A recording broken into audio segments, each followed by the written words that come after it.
Hello friend, स्वागत है आप सबका आपके अपने YouTube channel think for GS पे। जैसा कि आप सभी जानते हैं कि हमारी एक सीरीज़ चल रही है, उसमें मैं इम्पोर्टेंट टॉपिक्स के ऊपर डिस्कशन करता हूँ। तो उसी का एक पार्ट है आज हमारे सामने S-400 एयर डिफेंस सिस्टम।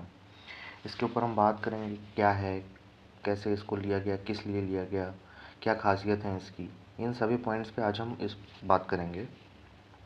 तो सबसे पहले हम बात करेंगे कि ये चर्चा में क्यों है। तो अभी 22 अप्रैल को जो पहलगाम में आतंकी हमले हुए थे हमारे यहाँ, तो उसकी जवाबी कार्रवाई में 7 मई को भारतीय सेना द्वारा पाक अधिकृत कश्मीर और पाकिस्तान के कुछ इलाकों में एयर स्ट्राइक की गई थी। ठीक, उसके जवाब में पाकिस्तान ने कई मिसाइलें और ड्रोन हमारे देश पे चलाए, लेकिन भारत का जो एयर डिफेंस सिस्टम है S-400, उसने उसको हवा में ही मार गिराया। तो जब इसने ये सारे काम किए तो S-400 की चर्चा काफ़ी तेज़ हो गई। क्या है, कैसे काम करता है, क्या चीज़ है। तो आज इसी कारण से ये चर्चा में है इतना ज़्यादा। ठीक है, तो सबसे पहले जानते हैं कि S-400 क्या है। तो इसका नाम S-400 ट्रैम्प, या भारत ने इसको सुदर्शन 400 नाम दिया है। ठीक, इसकी निर्माता कंपनी है रूस की अल्मजाज एंटे, और एक मोबाइल वैन के ऊपर ये पूरा काम करता है। ठीक, सतह से हवा में मार करने वाली मिसाइल प्रणाली है ये। ठीक है, और इसकी रेंज है लगभग 400 किलोमीटर तक। हवाई खतरों को मतलब 400 किलोमीटर की रेंज तक ये हवा में ही ख़त्म कर सकता है। ठीक, इसमें क्या क्या शामिल है। ठीक, इस जैसे आप पिक्स देख रहे होंगे इसमें, इसी तरीके से ये लगाई जाती है। ठीक, इसमें एक रडार सिस्टम है 91N6E, जिसे बिग बर्ड नाम दिया जाता है। बहुत ही उन्नत किस्म का रडार है ये, जो मतलब छोटे से छोटे ड्रोन को भी कैच कर सकता है। इसमें एक मिसाइल लॉन्चर भी है, जैसे कोई आ रही हो बड़ी मिसाइल तो उसको ध्वस्त करने के लिए एक मिसाइल लॉन्चर भी है, अपनी टारगेट फिक्स करने के लिए। कंट्रोल सेंटर है, कंट्रोल देने के लिए। 4 तरह की मिसाइलें इसमें हैं।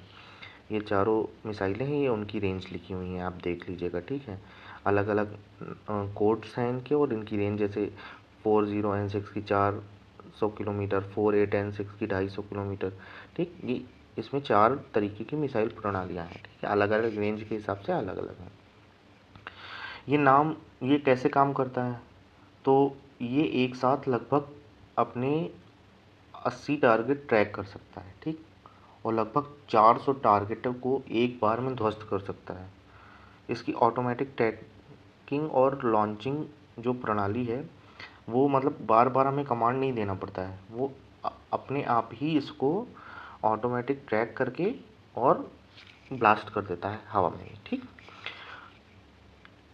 इसके तहत क्या क्या चीज़ें की जा सकती हैं, तो cruise missile, fighter jets, drone, ballistic missile, सबको मतलब लगभग जितने भी बड़े हमले जिससे किए जाते हैं उन सबको रोक सकने में ये सक्षम है। ठीक है, भारत ने क्यों ख़रीदा है, सबसे बड़ी चीज़। ठीक, तो 2 कारण हैं।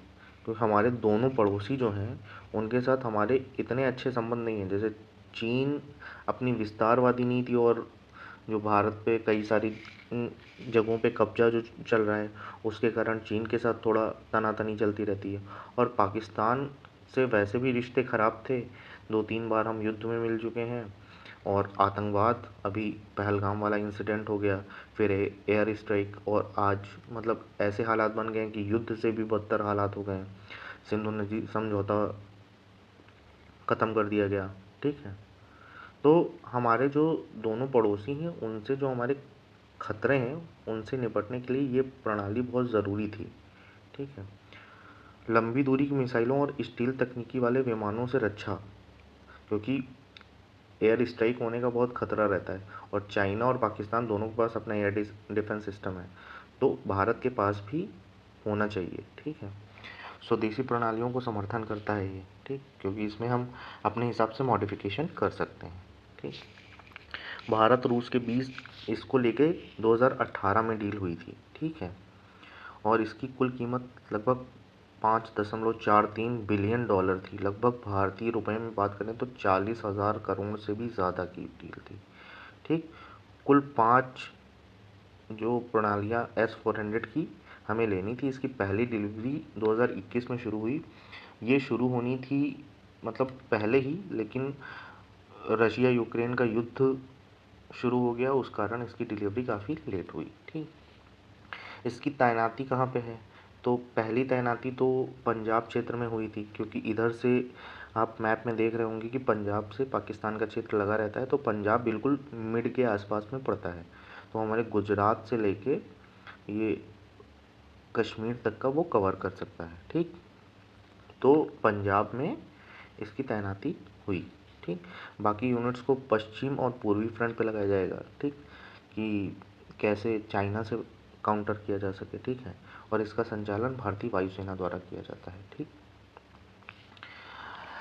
अंत में निष्कर्ष के रूप में देखेंगे कि S-400 भारत की सुरक्षा के लिए गेम चेंजर, जैसे आप देख ही रहे हैं न्यूज़ में लगातार किस तरीके से सारे मिसाइल्स और ड्रोन्स को हवा में ही ख़त्म कर दे रहा है अपना S-400। दुश्मनों की एयर स्ट्राइक की क्षमता, जैसे अभी आप न्यूज़ में देखे होंगे कि 5-6 फाइटर जेट्स हवा में ही ख़त्म हो गए, कई सैकड़ों ड्रोन हवा में ही विनिष्ट हो गए।